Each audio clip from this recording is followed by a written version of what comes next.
Les podcasts du Figaro. J'ai rencontré May Decaux à 16 000 km de Paris. C'était la 23e World Rose Convention, à Constantia, Australie. J'ignorais jusqu'alors l'existence de ce genre d'événement, des journées de la rose. Pour dire la vérité, je voyais le jardinage comme une occupation de paisibles retraités, et le temps n'était pas venu où je quitterais la rédaction. Est-ce que moi aussi je m'adonnerais à la taille biannuelle, sécateur à la main ?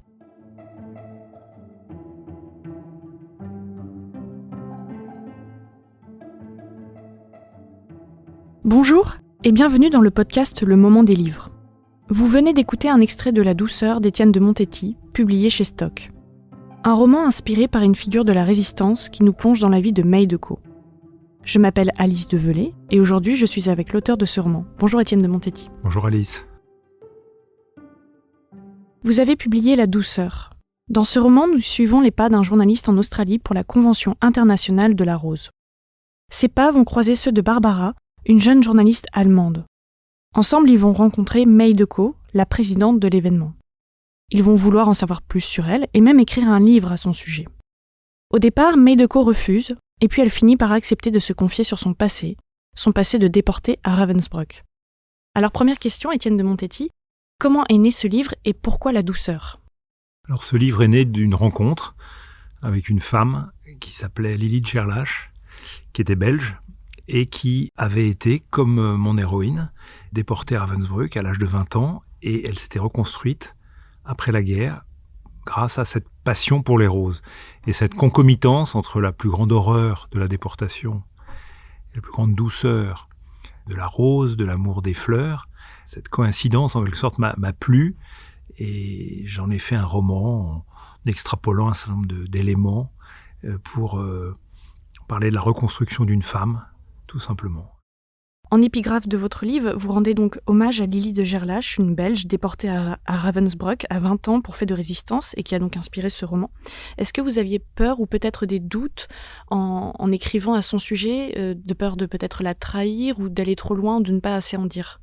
Oui, bien sûr, et c'est pour ça que j'ai choisi le roman. C'était pour à la fois préserver son histoire, qui est à la fois proche de la mienne mais très différente, sa psychologie, sa personnalité, celle de son entourage, tout ça, ça lui appartient.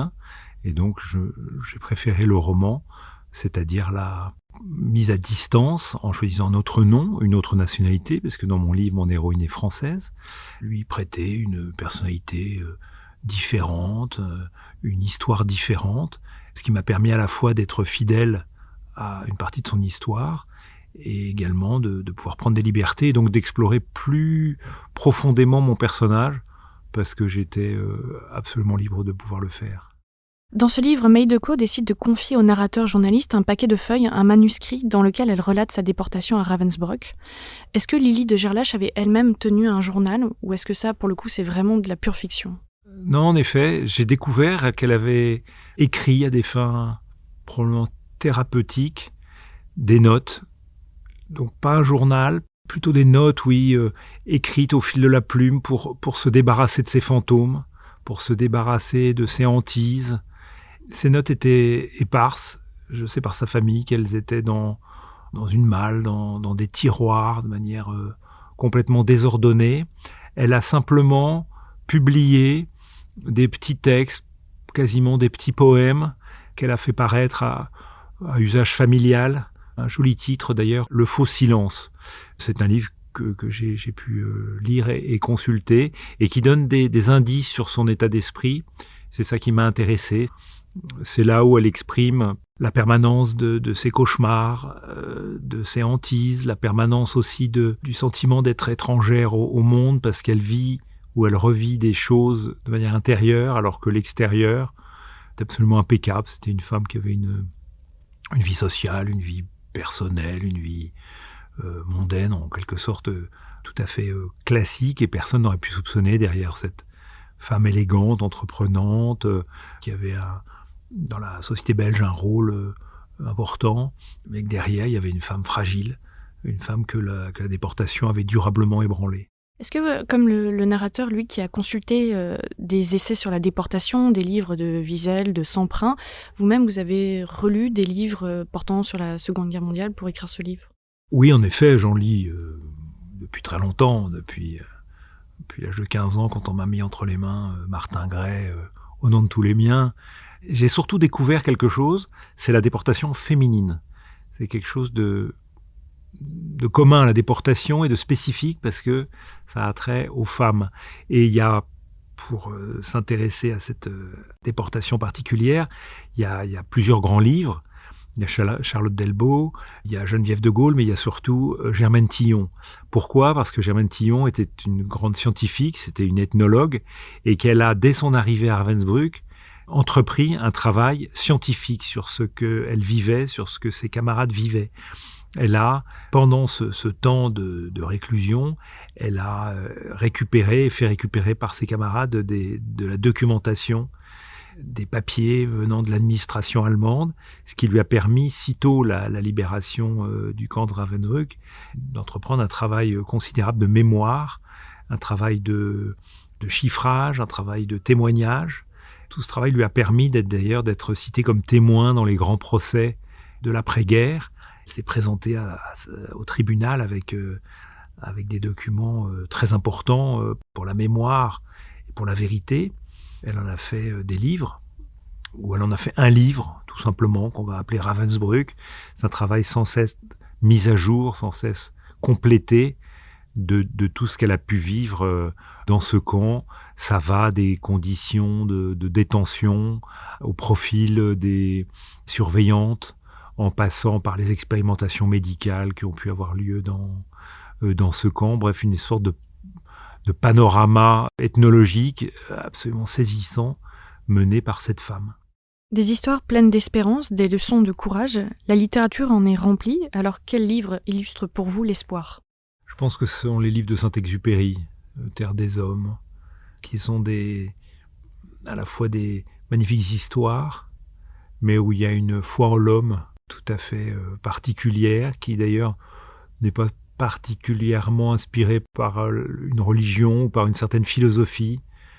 Mais il y a chez Saint-Exupéry une sorte de vitalité, de foi en l'homme, de foi en la technique, de foi en le génie de la nature humaine qui fait qu'on surmonte les difficultés et qui en font un écrivain qui a été beaucoup raillé, un peu caricaturé, mais je reconnais que je le relis et qu'il apporte à notre temps, comme au sien d'ailleurs, une sorte de leçon d'optimisme dans la nature humaine qui est toujours la bienvenue. Quel livre vous a fait aimer lire ? Il y a plusieurs livres. Je pense que l'accès à la littérature se fait par une sorte d'escalier. On commence à lire Oui Oui et puis Fantomette. Le premier qui vous viendrait à l'esprit, qui vous a marqué ? C'est Fantomette.